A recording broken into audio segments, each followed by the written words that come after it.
और कांकेर से खबर, जहां कांकेर में मलेरिया से 3 बच्चों की मौत हो गई। स्वास्थ्य मंत्री श्याम बिहारी जायसवाल जहां कांकेर पहुंचे, अधिकारियों की उन्होंने आपात बैठक भी बुलाई। रोकथाम को लेकर अब विशेष रणनीति बनाई जाएगी। आज समूह का निरीक्षण किया जाएगा।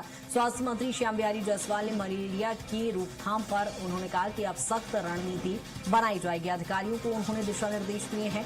रोकथाम को लेकर अब विशेष रणनीति पर काम किया जाएगा। जहां अधिकारियों के साथ उन्होंने आपात बैठक बुलाई, बैठक की और बैठक में जरूरी दिशा निर्देश भी दिए हैं।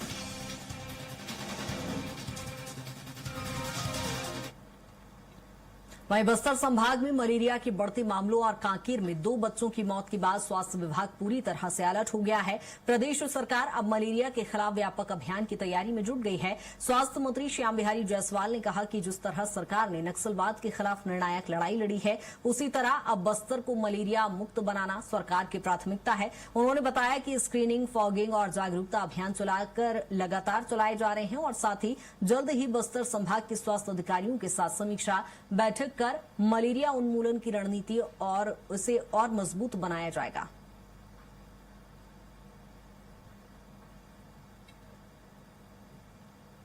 और छत्तीसगढ़ के सरकारी कर्मचारियों के लिए बड़ी राहत की अब तैयारी है। प्रदेश सरकार कर्मचारियों को कैशलेस चिकित्सा सुविधा देने की दिशा में तेजी से आगे बढ़ रही है। इस मुद्दे पर कल एक अहम बैठक बुलाई गई है, जिसमें योजना के स्वरूप और लागू करने की प्रक्रिया पर विस्तार से चर्चा होगी। स्वास्थ्य मंत्री श्याम बिहारी जायसवाल ने कहा कि सरकार कर्मचारियों की लंबे समय से चली आ रही मांग को गंभीरता से ले रही है और जल्द ही प्रदेश में कैशलेस इलाज की सुविधा शुरू की जाएगी, ताकि कर्मचारियों को बेहतर, सुलभ और बिना आर्थिक बोझ के स्वास्थ्य सेवाएं मिल सके।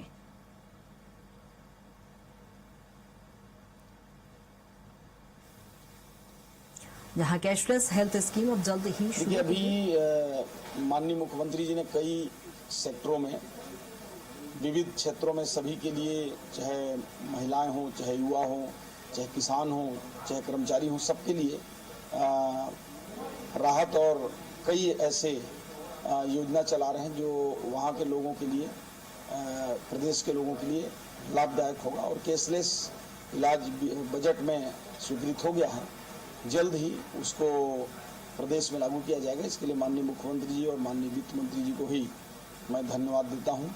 एक बड़ी संख्या में जो कर्मचारियों की लंबे समय से जो मांग था, उसको उन्होंने पूरा किया है।